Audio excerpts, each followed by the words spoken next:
Welcome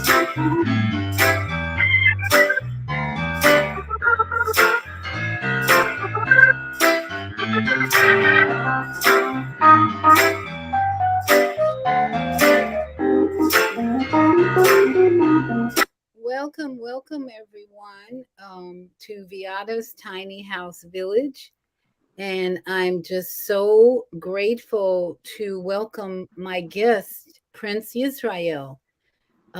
This brother and I were introduced by a very close friend who's always connecting me to some of the most awesome people. In fact, my co-host and I were introduced by the same person, Mama AZ, right? Is that right, Prince Israel? Yeah. Yeah. So Mama AZ introduced Vauban Schwartzwald to me as well. She's just an amazing soul. I love her so much. She's my soul sister for sure. And she's always connecting me to some awesome souls. So I'm just excited to bring us all together. There's three of us here. This is going to be a great triangle conversation. And Prince Yisrael, thank you for taking the time to be with me on my YouTube channel, which is fairly new. And we're just really getting the YouTube channel going. As I have been introduced to some of the most amazing people when I started this YouTube channel. So Prince Israel is here, and I'm going to let him introduce himself, where he's from, how his family, whatever you'd like to do to get people to know who you are, where you're from, and all that. Oh, wow. Okay. Shalom, everyone. Hello. How are you? My name is Prince Israel. I'm the spiritual leader of Temple Kipharim. We got a little bit of static. I don't know what that is, but how's your mic set up? My mic is coming through your computer? Yeah, I'm on my iPad. Oh, okay. Sometimes it has a little bit of static. I don't know if you can adjust your mic at all. Otherwise, just keep talking. I wouldn't know how to adjust it. My Wi-Fi signal is pretty well. I don't know how to make any adjustments. Is it still there? Yeah, a little bit of static. Let me see if I mute some people. Okay, go ahead. Try again. Okay, how's that? Is that any better? Not really, but go keep talking. I'm gonna mute myself. Tell you what, this is what I'll do. Give me a second. I'll go cut my air conditioning off. It might be the central air system. I'm going to shut that down, and I'll come back and see how it works, okay? Okay, great. Thank you. In the meantime, Vauban Schwartzwald, how are you this evening?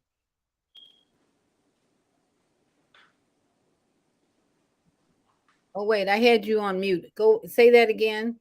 I'm fine, and I'm looking to get educated. All right. Yeah, this is really a time for all of us to listen and find out what our new friends are doing. Listen, overstand, get a big picture of what the divine purpose is in each of our lives, and then support one another, validate one another, and engage in a conversation as we're about to do. So thank you, Prince Rizzo. You're back. Okay.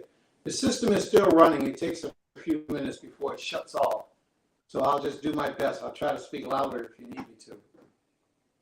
Okay. Now, what is it that you would like for me to explain? Who I am, where I'm from?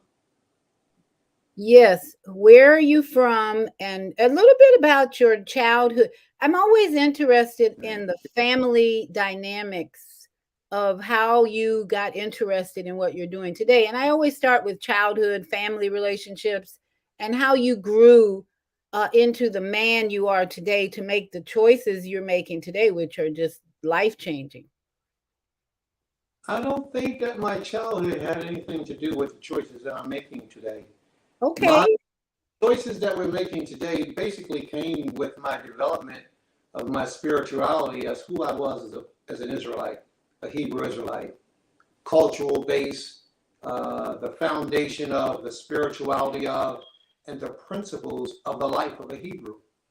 You know, the Torah teaches us that when we're in the land of our captivity, which we are today, that we should have our own. We should have our own land. We should grow our own food. We should build our own houses. And we should supply the needs of our own families as a people.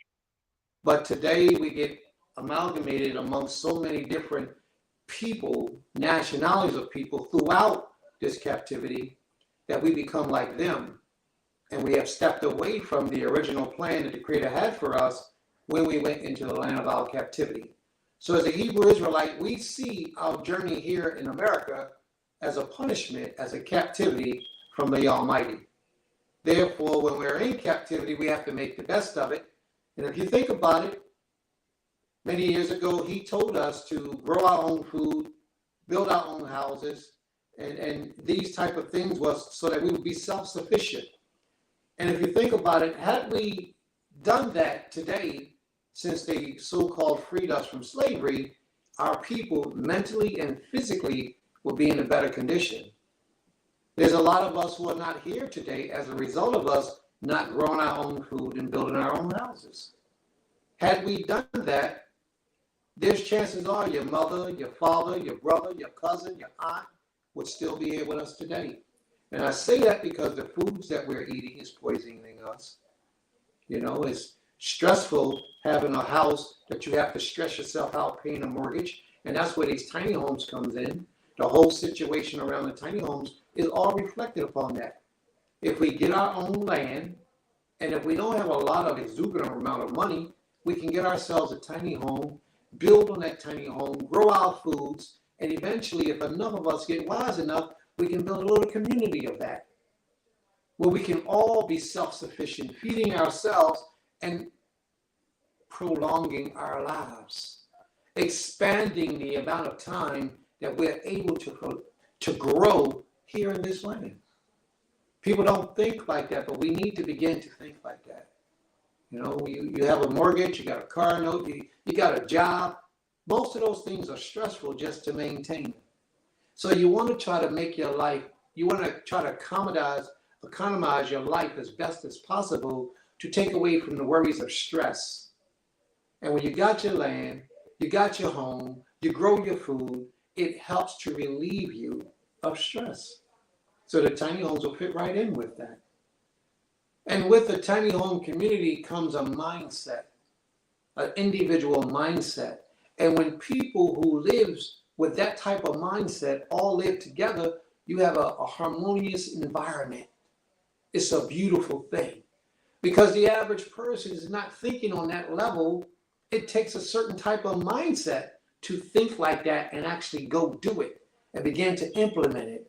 So you're not going to have too much of the riffraffs and the bad people, the vagabonds. You're not going to have too much of that in your community doing what you're doing, because their minds don't allow them to operate like that. So, you know, I think it's a very good thing.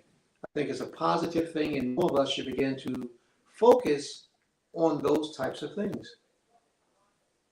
Now, I'm curious, you said that you just began to grow in your spiritual purpose, your understand consciousness.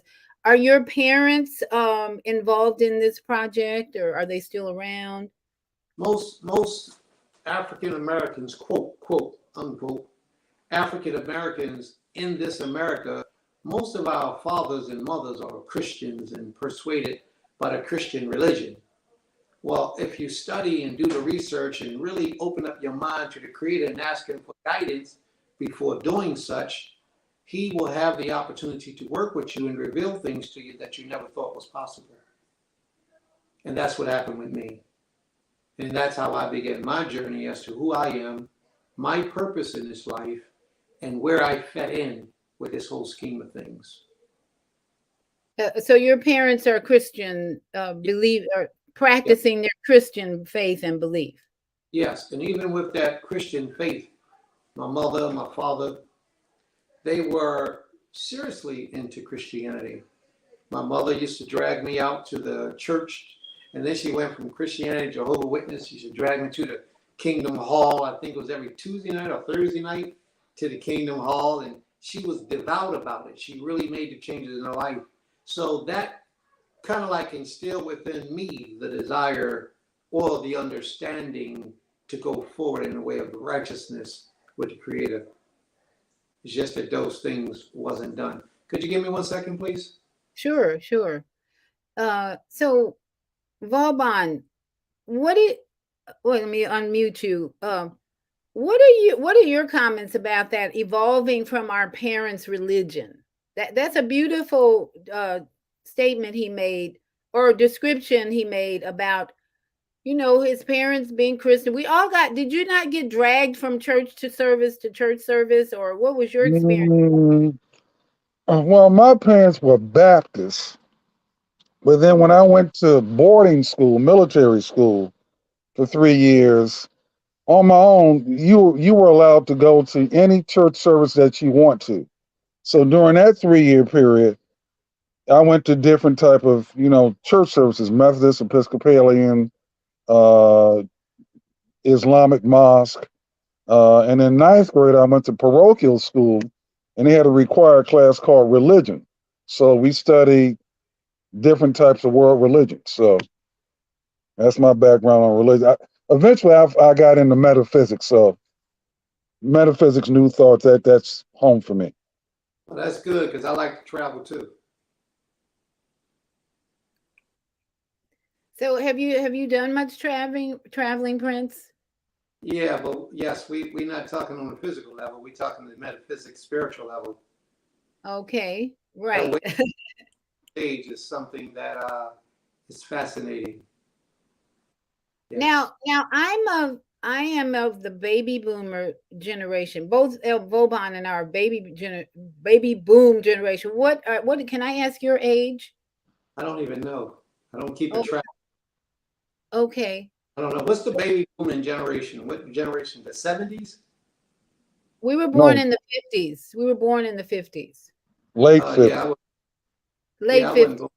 Y'all got me. I'm not that old. I mean, not that it's old. Not that it's old. No disrespect. Oh, to me, that's not old. But you're older than I am, I'm sure. I was born in the 60s. Okay, that's okay. That would be Generation X, probably. Generation X. Yeah, Generation X. So it's a really good thing that even though we are all from different families, different generations, that the three of us are definitely out of religious matrix thinking organizations, and we are into connection with our Creator and listening to that voice that says, "Come out of the matrix." And Right. build. So you, Prince, you say you bought 100 acres of land with your family. Tell us about that. How you found that land, how you decided to do that, and what's going on with that now. Okay. Originally in 2011, well, actually, since 2002, maybe, the Creator had it in my spirit because we had a house of worship called Temple Kifarim. It was me and maybe about 30 other brothers, their wives, and children. So we had a house of worship here in Philadelphia. And in 2002, sometime, I started looking for land because I was a spiritual leader of the community. And I started looking for land so that we can get out of the city and move into the country to build a community. It never happened, didn't transpire. A lot of things took place even with the community itself.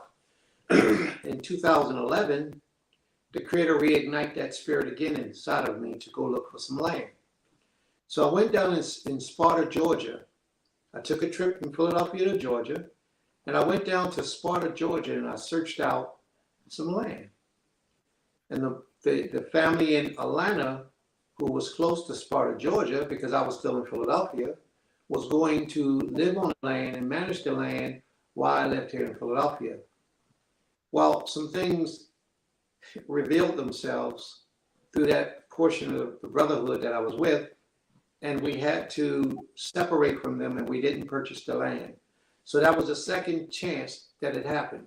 The first land was 40 acres in Virginia. The lady just decided she didn't want to sell it to us, all by divine will. I'm not going to argue with it. I go with the flow. She decided not to sell it to us, so we didn't buy it. And in 2011, when we had the opportunity to go down there, which we did,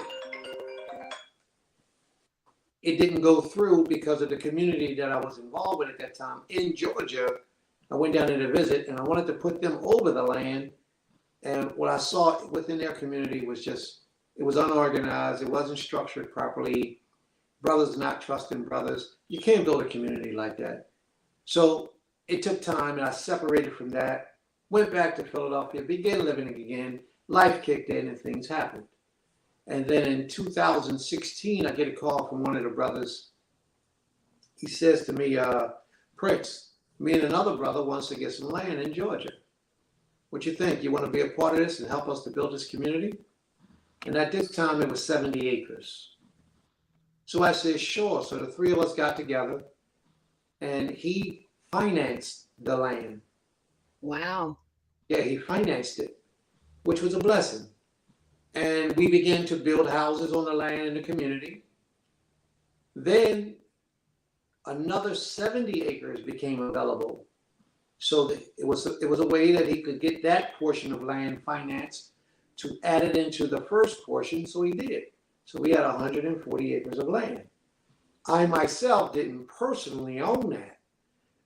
The brother personally owned it, in so many ways, but he was doing it so that the community could live, so that the people could live.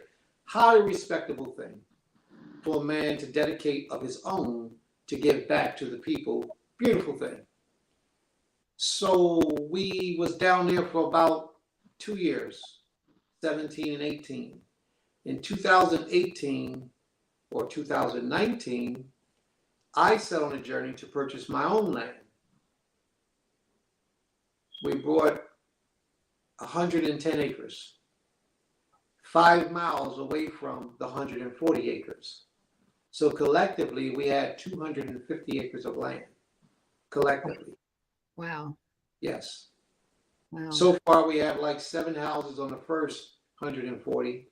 Are these all tiny houses? No, they're mobile houses.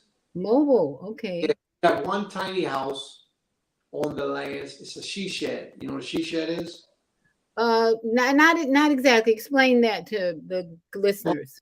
A she shed is a tiny house, but you have to build it to be a tiny house.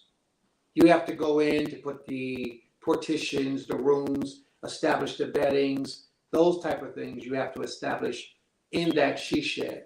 And you can buy those any size that you choose.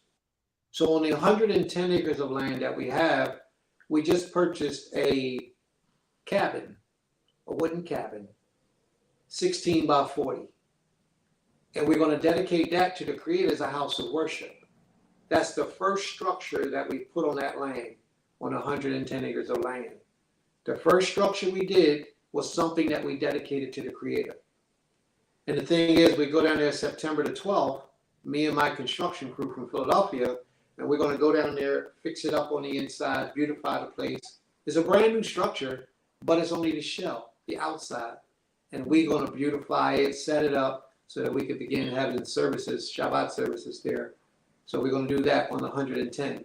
And then after that, we're able to put homes on the land. See, to us, the key was to first dedicate the land to the Most High. Give it back to the one who gave. So that's what we did. And then after that's set up and established, then we'll be able to put homes on the land. Now, I have a sister that's working on that project. This is they say it's a $10 million project that we're working on. The beginning of that project is what I just spoke on. And I have a sister that's in charge of the program. Her name is Tamar Israel, and she's the head of the building team. She goes get the people who's going to do all the diagram, the printing, the building, everything. All we have to do is a turnkey situation. We pay them, we approve of what they're doing, they go do it, we move into our homes. So it's just that simple. So it takes time, and we're going to do everything in stages. Everything is done in stages. So why I mention this? I mention it because in the layout that she has, which I think is a very beautiful layout, in certain acres of the 110, she has it set off for different types of houses. And we have like 10 acres set up for tiny houses. And then we have mobile houses. And then we have canister houses. We have different types of houses on the land, but it'll be one community on that 10 acres of land sectioned off in that area. so that when you go to that area, all you see is that type of house. And then you go around the corner to the next area, all you see is that type of house. So very strategically is how she did it. It's a beautiful layout, and it's all centered. The school, the house of worship, is the main focus right there in the center. The main structure in the center of the land is the house of worship, and it sits on a hill. Around that is our school, because we opened a school. Last year was our first year. We opened a school down there. It's called GHA, Goshen Hebrew Academy. It goes from kindergarten to the 12th grade. So we opened a school, and we have a structure there that we're purchasing to put there for the children every day to go to school. It's an online school, and it's an in-house school. So right now we're doing everything from my house, but on the original 140 acres of land. So we're setting up the 110 acres of land to receive all of that. So it's a process. Oh yeah, yeah. So is Tamar, is she from Philadelphia too? Where She's originally from Cincinnati, Ohio, but she's now residing in Philadelphia. okay. So not no one's in Georgia. Who's living in Georgia? Just the 110. One of my wives lives in Georgia. We have brothers and sisters in the community in Georgia. In the land, on the land, 140 acres of land, they're in Georgia. So we have family there in Georgia. I go back and forth to Philly, Georgia, several times, throughout the year. I try to do it once a month for like 2 weeks, but with the type of work that I do here, I build houses. I have a construction company, and I do a lot of things here in Philly to fund the project that we're doing down there. So I do a lot here, and I'm not able to get away sometimes as much as I like, but I make the arrangements and make sure everything happens down there, based on what it is that we all agree upon. I heard you mention one of your wives. So you obviously are a very mature spiritual man, because that sounds like you're in a plural marriage situation. Yes, I believe we live a life of polygyny. So how is that going? And because I'm definitely supportive of that type of lifestyle, and I do blog talk radio, where the female solution, the author of a book called The Female Solution, that's the whole premise of her book, is polygyny, and why we need that lifestyle in these days. And so I'm part of the Female Solution blog talk family. Not all the women are thinking that way, though, because it's a difficult adjustment in our thinking. So how would you describe briefly that relationship, and how you think we can get more people to kind of adopt that type of relationship? I've been polygynous over 30 years. Oh my goodness! Did you write a book yet? Not yet. Not yet. I have 4 wives. Wow! And how And many children? 16. I applaud you, my brother. I applaud you. Keep going. Yeah, thanks for the Most High's blessings. Yes, I have 16 children. I have my older children have all went to college, graduated from college on a professional level, doing what they do. And then I have several younger children still growing up through the ranks. So we do what we do. We're thankful for all that we have. But how can we get more people involved in that lifestyle? In my opinion, is through example. By those who practice polygyny, being truthful to it and living it to its fullest is how we can show others the advantage that a polygynous lifestyle has over a monogamous lifestyle. And it's a big advantage, extremely large. What would you say is the biggest challenge living that lifestyle? There's a woman who did a video recently, and she talked about nothing but jealousy as the biggest challenge. That's it. That's it's it? The Western mind state. The European mind state has been placed on our people And that's the biggest challenge that we have today with the women jealous of the other woman. But this is what I say.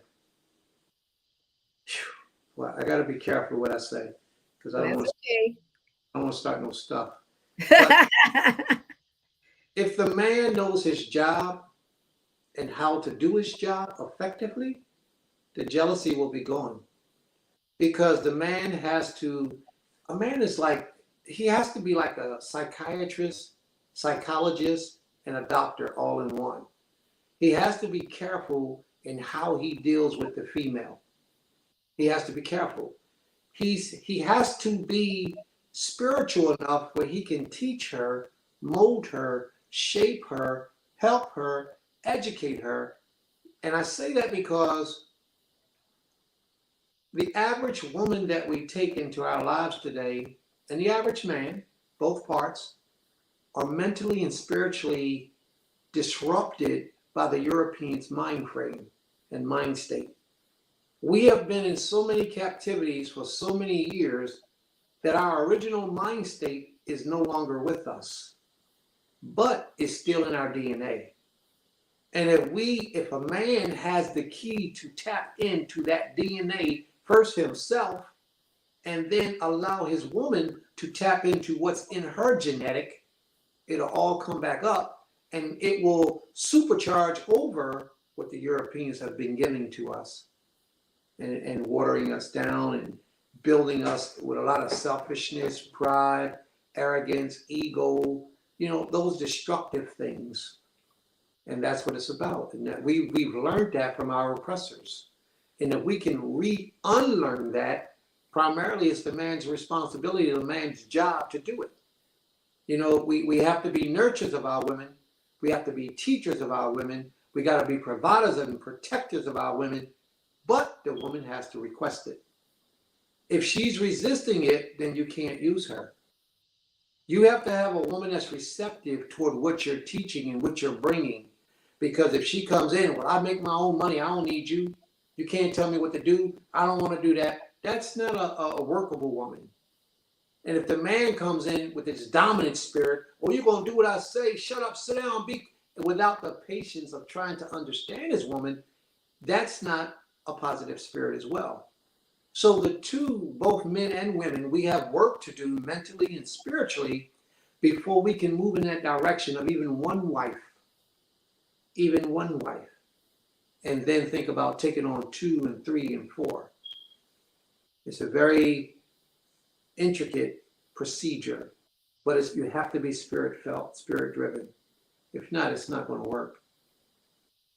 So when you detect jealousy, I imagine this was in the beginning of your change of lifestyle. When you detected jealousy, what are some of the ways you handled that? I stop it as soon as it arrives. As soon as I see it come up, as soon as I deal with that issue, we don't do that. Let's talk. We sit down, we have those conversations, and I dispel it from the door. I don't allow it to happen. And if she continues to move in a jealous spirit, then I have to divorce her. She can't be my wife. Oh, yeah, I don't know. See, listen, this is what I'm saying. I'm building an empire. What I'm building is important to me. And every spirit that comes along is not going to fit in that process. So if she's of that nature where you can't help her, her spirit is so strong and so demanding, and I'm very, very, very, very, very patient. I can work with a person that wants to be worked with. But when you have somebody that doesn't want to be worked with, there's not much you can do with them. And there's a lot of people like that. And it doesn't I'm not just dealing with relationship as far as a polygynous between husband and wife. Even some friends that you might think are friends, you can only go so far with them in this real life that we have. Same thing in a personal relationship with a female or a female with a man. If the female spirit is about go get them, and then the man's spirit is one of those laid back spirits where he don't want to do nothing. He want to live off of her. He wants to collect welfare and be an average man. He doesn't even need a wife, let alone 2 or 3. So if she has that go-get-em spirit and he's that laid-back man, he doesn't know how to run his household, how to be a man and provide and protect for his family.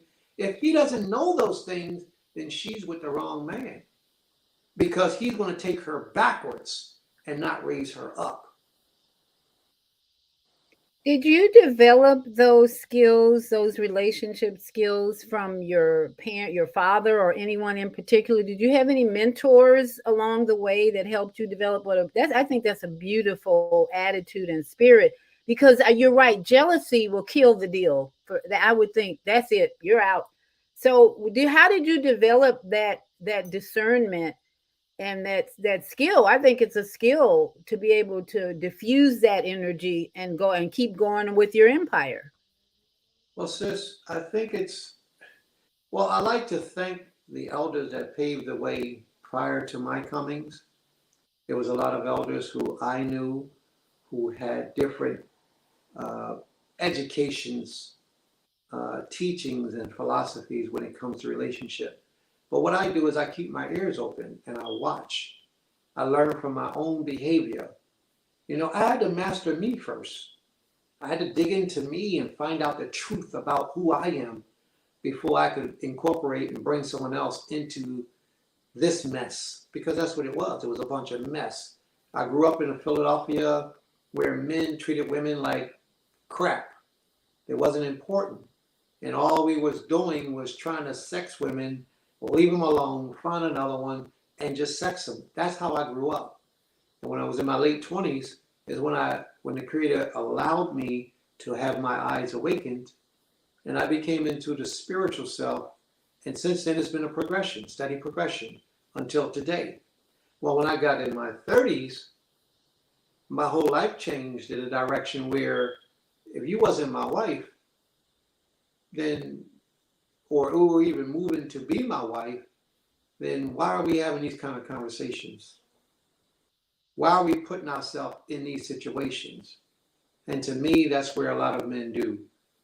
They have relations and situations with women that they have no intention on marrying, and that's forbidden.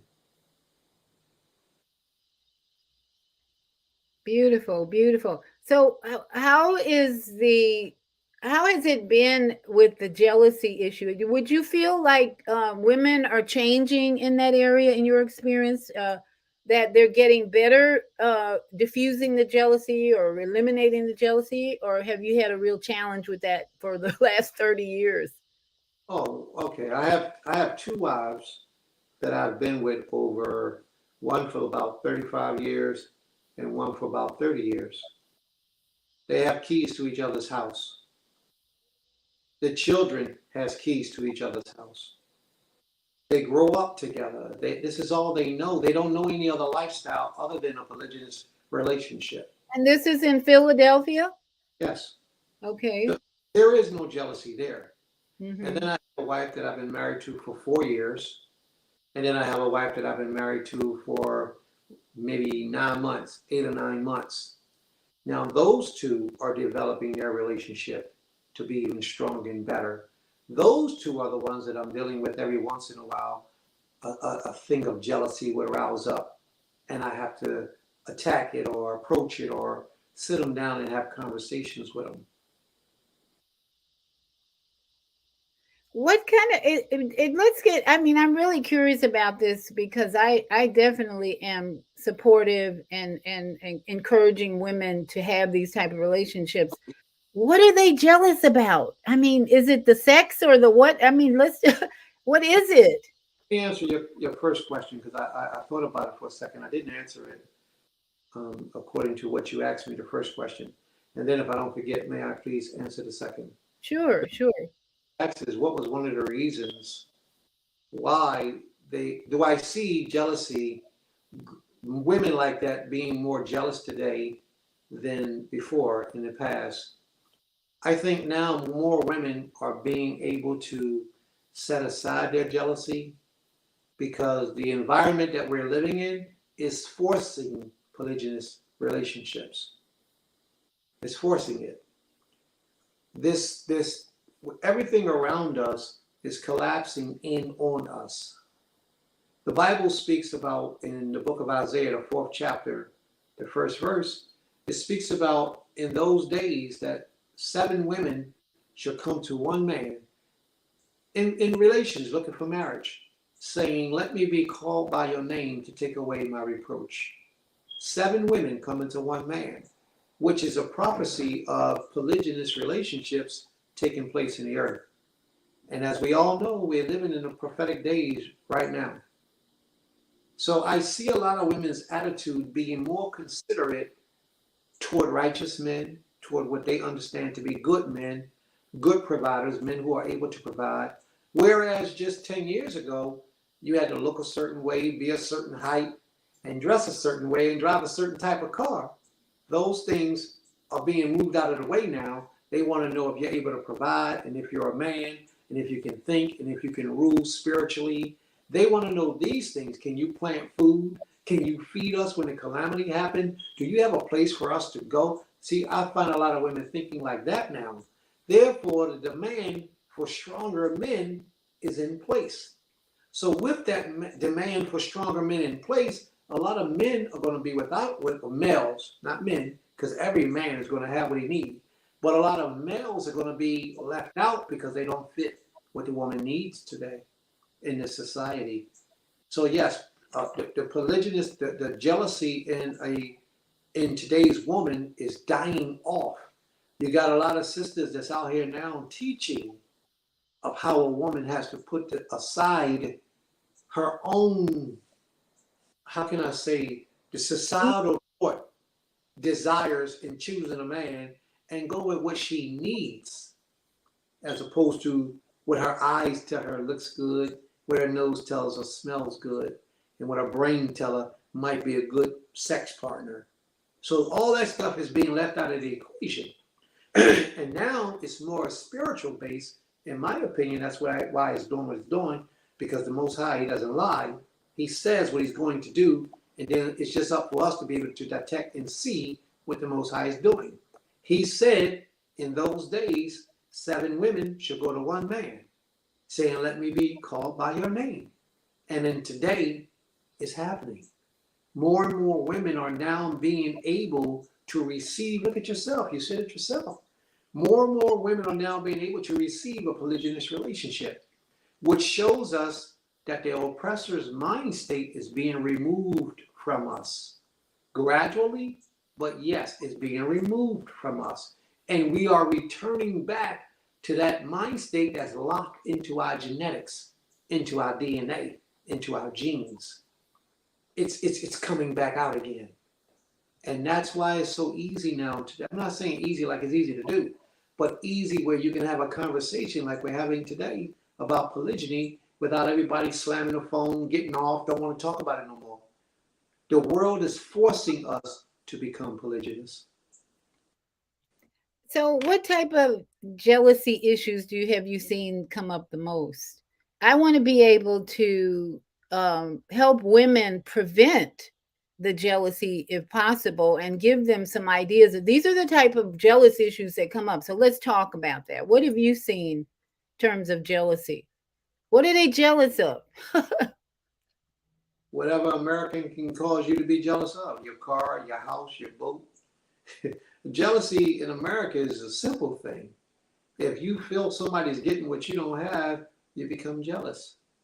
Like, for example, if you spend more time with one than you do with the other, become jealous. Jealousy rouses up. But here's the point to me. This is the thing that's most important to me. It's about the mindset of the individual, the woman. It's about the mind. You're going to keep hearing me go back to that because it's relevant, extremely relevant in a polygynous relationship. The mind state, the spirituality development. What we have here is we have a European's mind or an oppressive mind state being placed on us, causing us to live or think a certain thing is supposed to be an ideal of a relationship or of a successful or happy relationship. And if that ideal of a relationship doesn't fit with the lifestyle that we're living, immediately we become depressed.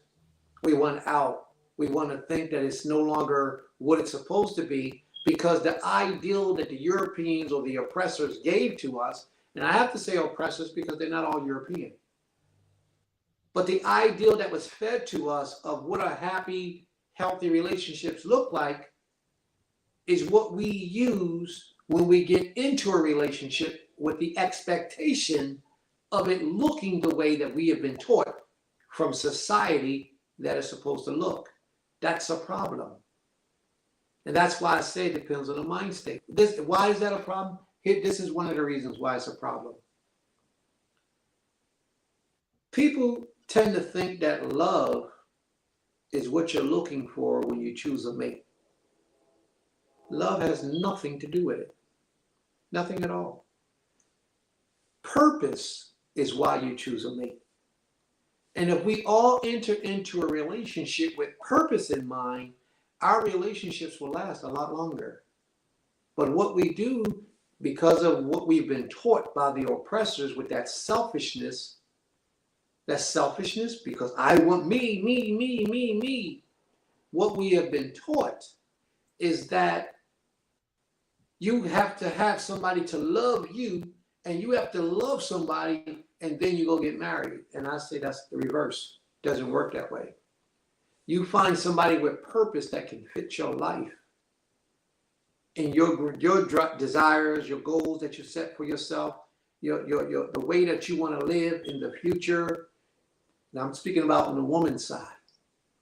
And on a man's side, you already have a determination how you want to live, how you want to achieve, where you want to go, what you want to do. You have to find a woman that fits into that purpose, that's not going to take you off your path, but yet help to enhance that purpose. Now, once those two come together and they're striving for the same goal, then we will achieve what we need to achieve. But if you got someone that's in the way, that's not moving in the same direction as you, it's going to knock you off your path. So we look for love over purpose. But what we should be looking for is purpose. And then later, love will develop if that relationship lasts. It cannot be no other way. Yes, yes. That fairy tale ideal of a love, I feel it in my heart, it's gooey, oh, that feels so good. That's not what love is. That's not love. That's infatuation. That's lust. It's desire, but it's not love. And that's why people fall out of it. They say they fell in love and then one day I don't love you no more. Love doesn't work like that. Love lasts forever. But love is earned and not found, and not something that you could fall into. It's built. So if more of us married with purpose, then our marriages would last a lot longer. That is just beautiful. And it's so, what I would say, holistic and mature. And unfortunately, the strife and the relationships we see where there's violence and abuse and alcohol and all that are so far away from what you just described, a relationship with purpose. And I don't think the purpose of any relationship is to be in strife and jealousy and anger and bitterness. But yet I see a lot of that going on. Well, I'm sorry. Please. No, where people are just stuck in that and they think that's okay. Or I like to sometimes think it's a soul contract of some kind when people are stuck in those unhealthy relationships and they don't seem to know how to get out of it, even with counseling. So it's just so refreshing to hear you talk about a really healthy relationship and you've got more than one woman involved. So it does take skill and practice and, like you say, purpose. That's huge. Yeah. And you just don't hear that very often. Yeah. So I really appreciate you sharing all that and I had no idea it was going to go this way, but that's what happens. Okay, it's like you're developing the land on Mother Earth, but then you're also developing the land, this human vessel, because those attitudes and those emotions have to be developed That's as correct. you grow your polygynous lifestyle, and you're really developing the land here and the land there, so it's really beautiful. That's correct. So I really appreciate that. Vauban, did you have anything you wanted to comment? Vauban has bought can't unmute because you muted yourself. You want to unmute? Yeah. He has bought lots of land, and he's in the process of developing his land. He's not developing wives right now, right? Yeah. But maybe you should. Maybe that's what's going to help your process go along more. Having he's got what's her name? The is to develop the whole plan. A woman came in and put all the plans together. Maybe that's what you need, Vauban. You know, I think I've talked to Tamar 5 or 6 years ago. Maybe. I think she called into my podcast, and I think we could have met her in Jasper. Remember that day we went up there, and Yeah. it was. I think one of those people was Tamar. I think one of them. They were from Ohio. That's what I remember. But that's about 6 years ago, It could have been her. 6 or 7 years ago, I think. It could have been her. Is she from Ohio? Yes. Oh, okay. Yeah, I think. No, I don't think I can. I can deal with people, but a wife is a more intimate thing. So I'm not wired for that. Mate, just one. But for people, well, let me ask some questions because I'm learning a lot here. Um, Now what's the land zoned that you purchased? Residential. Oh, okay, because I typically buy agricultural property zone because I have for what I like to do, I have more freedom to do it. Yes. And how many people are in your community?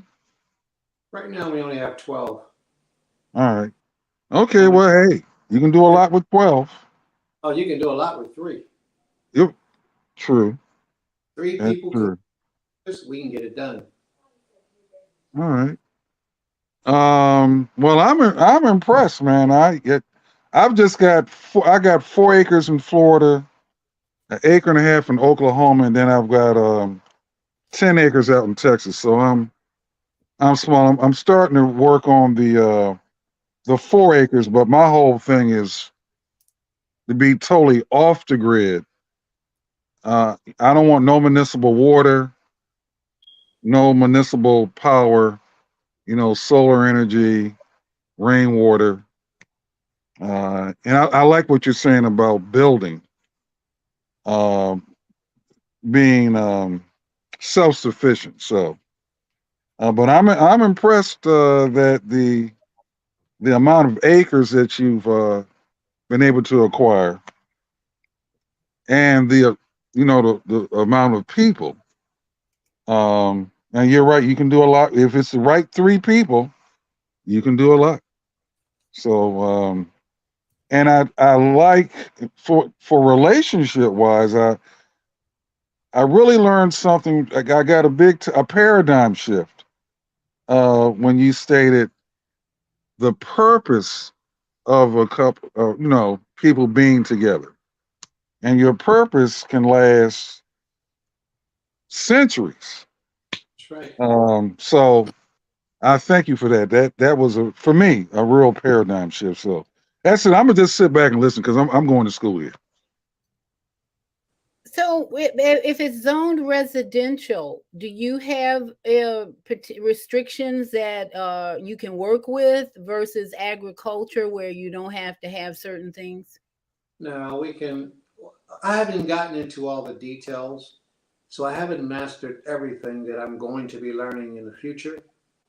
But as it is right now, we can grow vegetation, we can do all those things. But if it's all agricultural, you can't put housing. So we're building houses In each house, we're going to have them with a garden. And then in the middle, we have a community garden. So everyone, it's a co-op program that we're doing.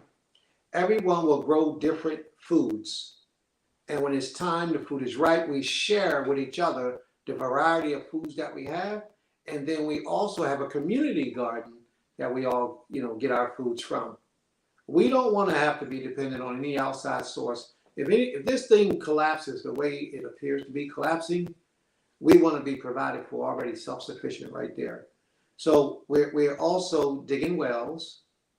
We have one brother right now that's investigating purchasing the drill so that we can dig our own wells. The last one we came up with goes 300 feet down to the ground. So we're going to purchase those so we'll have our own. So each house we can dig our own well, run the plumbing down, the piping down, feed it into our home. This is what we're doing. And we're going to have city water also. So if you live off of city water, that's fine. If you want to live off of your well, then we have that ability to give you a well on your property, on your land. Now here in Florida, most of the zoning for residential, you have to have a permanent structure on the property in order to put like a tiny house on wheels or a mobile structure. Is that the same in Georgia? Not in the portion where we are, Sparta, Georgia. It's funny, but in order for a structure to be considered a tiny house in Georgia, it cannot have a kitchen. It can have a kitchenette, but you can't have a stove. You can't actually put something on the stove and cook it. So that's how it is in Georgia. You can have a tiny house, but once it has a kitchen, it's a different classification. That's nobody knows. Yeah. That's weird, because what difference does it make if what is that, use of electricity, or that doesn't make sense to me. It's control. Yeah. Wow. See, if you have a house, you got to pay taxes. Right. So that's a way of them controlling you. If you got a tiny house and you have a kitchen in it, it's no longer considered a tiny house. So you got to pay taxes on it because it's a house. You don't pay taxes on a tiny house with a kitchenette? No, you don't have to.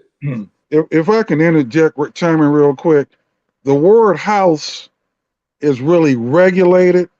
So if the structure is permanently attached to the ground, then your de facto senior partner is the local taxing authority, and they're going to tax you every year.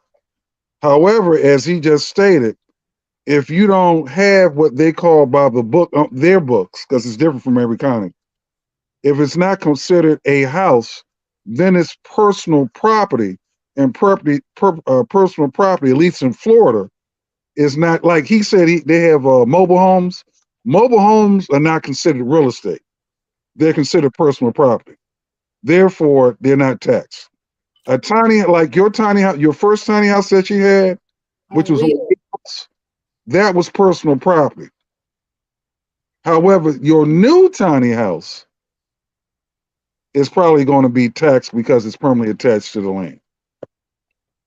All right. If I may, for clarification, in the state of Georgia, where we live, in Sparta, Georgia, a mobile home, meaning what they do is they take a mobile home, you buy it, you purchase it, looks just like a house. They bring it in on wheels, and then they affix it on top of cinder blocks. They tax you for that. Even though it has a frame underneath of it and it has wheels, because it's not movable. Like he said, it has to be movable. Anything that's movable, they don't tax you with. But you can get a shed, you get a cabin, and you pay no taxes on it because it doesn't have a kitchen. If you got a kitchen with running water, right, with no stove, then you don't have a house. You got a barn or a shed, but it's not a house. But the moment you put that stove in there, then your everything you got is, taxable by them, by the state. So, but a mobile home in Sparta, Georgia, is taxable. The majority of the homes are mobile homes, so they have to find a way to tax you. But he's right. Anything on wheels that's movable, like we have RVs, we got campers, none of that stuff is taxed. And you can have as many as you want on your land, wherever you want to put them. But as long as they can move around, you're not taxed. But the moment you get a house, a structure that's affixed to the ground, like you stated, that's when they begin taxing you. So Now, they how far are you from Atlanta? 2.5 hours. South? Is it south? Yeah, about 2 hours east. East? Yes. Southeast? Well, you can say southeast, but it's 2 hours east of Atlanta. If you're in Atlanta, you would take 20 east to get to Sparta, Georgia. 2 hours east. Okay. I have a friend in Georgia, Kwame Sunhorse. And I don't know if you know him because he's a good friend of Mama AZ. And he's in Georgia and he does sweat lodges and all kinds of Native American ceremonies. So I don't know if you are into that at all, but I would like to meet him if I could. I would appreciate that connection if it could be made. oh, And absolutely. part of that reason is because the sovereignty that the Native Americans have achieved, we need to achieve that for our people. Right, right. If So we, yeah. I'm taking this conversation in another place, and I don't mean to do that. So let me back off. But thank you. If you could, it'd be great. Yeah, I think that's the direction it needs to go is as you build this community, who and what do you want to add to, incorporate to enhance the creator's experience, to anchor the presence of the Most High. And the people you bring in like Kwame, they're going to bring in the culture of our Native American ancestors, which is definitely something that could be more healing for the community and educational for the children, because the school system, public school system in this country is totally broken. And That's so our own. And so what Kwame does is help it with what Kwame talks about is the overground railroad. We are building an overground railroad throughout this country and erasing the old paradigm of the master's education system and the slave plantation, really. So I'd be happy to connect you with him because I really want to see. And he's in Georgia. I don't remember exactly where. And he travels all over the country doing sweat lodges, Native American ceremony. He's into crystals. I don't know if you're into crystals at all. No, not really. Yeah. I'm not a lot of things, but I understand a lot of things. Yeah. So he can bring in that element of nature. He's really big on bringing in the nature experience and the Native American ancestors lifestyle that healed him he's a Vietnam veteran and healed him of a drug addiction and so many things. And so if there are any addictions or health problems in the community, he's pretty much very experienced and educated on how to overcome those type of things. But I imagine you don't have to deal too much with those addictions and serious problems like that. Well, sis, every community has its problems, but we don't allow alcohol. We don't allow drugs. We don't believe in those things. We don't utilize those things. And people who do those things, we don't really have those type of people around us. Right. This is a journey. And, wine, alcohol, liquor, drugs, those things take you off your path. Another device that they utilize to hold us back, in the 70s, they flooded our neighborhoods with alcohol. And the reason being is because we were too united as people. So they flood our neighborhoods with alcohol, and what did it do? Look at us now. It was effective. Then crack cocaine in the 80s. They know what they're doing with those things. So we dispel those things completely. Don't bring it to the community. Don't bring it into the. If you want to do those, do them over there. But we would prefer that you don't do them at all. Well, they started that even back in the late 20s. My dad told me about his mother and her friends, even in Louisiana, having weekends of alcohol drunkenness every in the late 20s. So it's been, yeah, they've been infiltrating our neighborhoods with alcohol for to begin with, and then many of us grew up with alcoholic parents because of all that. Let me ask you a question. Have you ever asked yourself why? Oh yeah, yeah, What, absolutely. what did you get? What was some of the reasons why you think they might be doing that to our people? For so many years, Well, I think partly to destroy the family. but That why would do be, what's the key to destroying the family? then we don't produce more generations of healthy melanin people, because that's what's happened. We've we've got a whole generation of unhealthy people, children, youth, unhealthy youth, adults. It's widespread. What do you think it is? Well, sis, it's a power thing. And each government or each social system is given a certain amount of time to rule. And to prolong their rulership, they have to hold us down so that they can stay in position. And they start with our children. They tell their children and the adults through our foods, through the things we drink, through the television shows, the radio shows, the things they put out in society is designed and programmed to stoop us down, to dumbify us, to hold us back. Because the moment that we get those things out of our system, our regular DNA kicks in and we begin to help each other. We begin to look at each other like a brother and like a sister now, as opposed to how I can come up off of you. We start thinking about how I can help you. So if they can keep infiltrating us with these drugs, these television shows, these radios, this food, poisoning us through the food, and giving us so many distractions to take our minds off of the real situations that are needed and necessary to develop us as a people, then they stay in power. The birth rate of them have completely been removed. They're in uncharted territory right now when it comes to the population growth in their culture, in their society, amongst their people. So now this whole thing like they got with Planned Parenthood, you can't get these abortions and all this stuff. This is because the European women are not having babies. So they're trying to prevent us from having babies now. But when they did that ban so that you couldn't have it, so that they can prolong their lifespan and stay in control. They don't want to give up their control, but the Creator has already ordained it. They're going to be your servants, which means that you, the earth, is going to be twisted again. And us, the people of the book, will have dominancy in the earth again.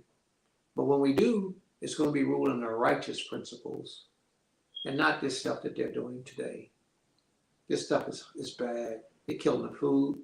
They're poisoning the food, poisoning the water, poisoning the air. What's left after that? There's nothing else left. They done the damage that they can do. They destroyed the ozone. That's with all their inventions, with them ruling the earth, this is what has been the result. And it's only been a little bit of time. Our people have been ruling the earth for millions of years. The earth was healthy and vibrant because the things we create prolongs nature. But if you look at the European man and their creations, the things that they have invented, what do? Destruction, suffering, pain. Look at these cell phones. The cell phones, it's convenient, beautiful thing, but they will kill you. Everything they create, this is what it does. It has a pleasuristic feeling to it, and ultimately it brings about death. It will satisfy you in one way and kill you in the other way. 99% of the things that they have brought about is for convenience, but it destroys your life. They invented the cars. They got the cars. Well, they mass produced the cars. It was a black man who did the first car. But they mass produced the cars. And the way that they mass produce the cars, it kills the ozone layer, it poisons the body with the carbon monoxide, all those things. It does so much to the environment. It's destroying the environment. But when the man came out with the car that runs off of water, he disappeared. He got murdered. They killed him. And that was recently with that that murder, that killing in New York. I think it was a security guard. That was the second time. Oh, second time. That was the second time. You're right. That security guard in New York who found a way to cause cars to run off of water. I've heard that also. Now, I haven't researched that. It's only something that I heard. The first man I researched, and that man found a way to convert his car and use water to run the car. And they killed him. And this man they killed too. They'll offer to buy you out first. You don't sell. Yeah, it's a challenging, strange world. I do a blog talk radio show tomorrow, and tomorrow morning, called Health and Wellbeing with Viata. You've probably seen my flyers and that I've sent you. Tomorrow, I'm going to talk about two people who committed suicide at the age of 30, and how their lack of emotional intelligence is what contributes to that decision. But as we're talking about here, it's this society that we live in, the toxicity of this society and the challenges, I think, contributes to it as well, is that people are having a hard time and struggling with all this toxicity in every form. So I'm just so grateful that you have shared all this wisdom. Oh my goodness, this is so much wisdom tonight. And I am just going to share this to as many people as I can, because it's all a lifestyle that will be the solution to this chaos that we're in, this third dimension reality that we're in. The solution is what you have just presented to us, and that leads us into fourth and fifth peace dimension.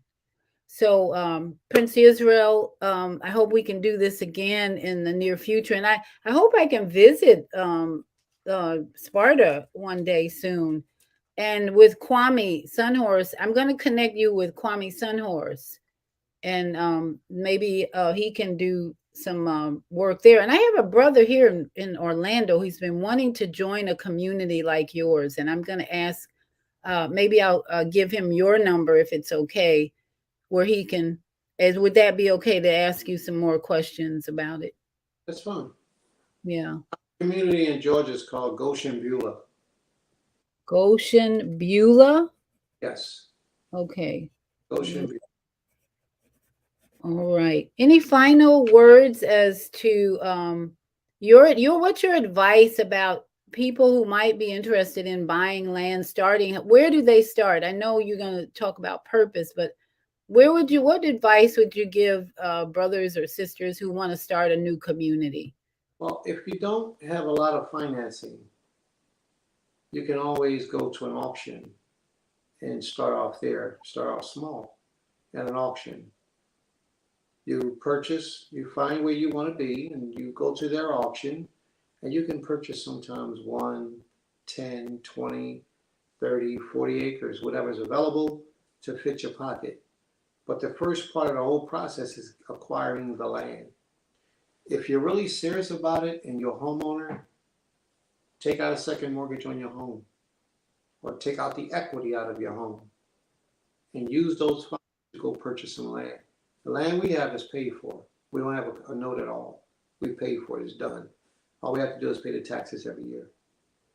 So you find a way to get that freedom by paying for your land. That way you don't lose it.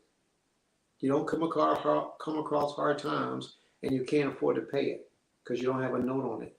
So that has to be the second thing. Go to an auction, you pay cash for it, there is no note. Unless you borrowed money to get that land to go to the auction. But even if you did, that borrowed money will not be attached to that land. So that would be a method that you could purchase the land. But now there's also squatter rights. A lot of people take advantage of the squatter rights and go plop on some land, build a house, or get a mobile home and just stay on somebody else's land for X amount of times, and they can't kick you off after a certain amount of time. They have to go to court to legally get you removed. But most of the time, if you've been there for so many years, what is that? 3/10 of the law, 9/10 of the law, possession. So there are rights for squatters when they move on your land. That's a simple way of acquiring some land as well. But you just got to be careful about it. You got to know the laws. And I'm not telling anybody to go do that. I'm just saying that that's one way that people acquire land. So if you can go to the auction, go to the auction. If you can refi your mortgage to go buy some land, I would suggest you do so. If you can save up enough money to buy some land, you can mortgage to go buy some land, I would suggest you do so. If you can save up enough money to buy some land, you can mortgage to go buy some land. Oops, sorry, I had opened up the wrong video. Well, that is exactly what we're going to advise people to do. Are you still there? Yes, I'm here. Okay, and Vauban, I don't know what happened to him. He disappeared. I'm back. I got kicked off. Oh, okay. Did you have any final questions or comments, Vauban? No, I came in on when he was talking about how to acquire land, so I missed the first part of what he was saying. Well, he was just giving people some tips about just going out. I wanted to ask you one more question. How much time did you spend clearing out the land so that you could go in there and start building? Were there a lot of trees on this land or weeds? How much effort or time do you have to spend preparing the land to go in and start building? What I've learned is that it's best to do it when you're ready for the house to go there. You determine where you want your house and then you clear out your land, because you got to think about erosion. If you start clearing out land and you clear all your land, well, the water's going to flood you out. So you have to think about those things. You don't want to take away too much of the natural scenery of your land. You don't want to destroy too much of it. You just want to destroy enough so that you're when you're living. Me, I love trees. So I would like to have trees. You love trees, so you have made sure you had plenty of trees, huh? Yeah. Trees are good for us. Yeah, I agree. Don't love trees. They go in, they destroy all the trees, and the water get absorbed into the soil. The soil becomes soaky because nothing's sucking the water up. Nothing's utilizing that water. So all that water is flowing and flooding your house out. You got big ponds around your house when it rains. So, all those type of things. But all you had to do was let some trees grow. So my advice would be that you clear out your land, portions of your land, wherever you're going to put a house, or plant some food. Well, this has been the best advice that I've had about Tiny House Village. And I'm so grateful for you, Prince Israel, sharing all this wisdom, especially about polygyny. This has been a pleasant surprise. Ooh, I can't wait to share this with my executive producer, Naima Latif, who wrote the book, The Female Solution, which is all about polygyny. And she's had to really not talk much about that book because of the reactions and the triggers that it brings. But maybe this is the beginning of a new understanding and purpose for us as a people to develop these type of relationships. So the spirit, the Most High has a way of creating these conversations for a reason. It was no accident that we start talking about polygyny. This is true. It's time. It really is time. And those women who are unable to accept it or develop it or work with it, those are the ones who are going to probably suffer and struggle the most because they're not willing to cooperate. That's how I see it. And I see that you're setting the example, and that's what we need. So thank you, and much appreciating your wisdom, and again your contribution to our new paradigm.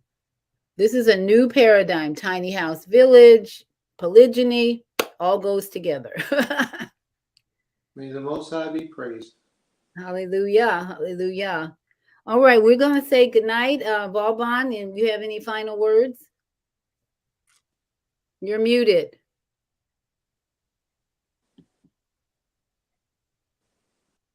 Yeah, thanks for coming on. I learned a lot. Thanks. Thank you for having me, bro. Appreciate it. All right, we'll see you soon. Shalom, and have a beautiful evening. Same to you. Shalom, We're shalom. gonna, shalom.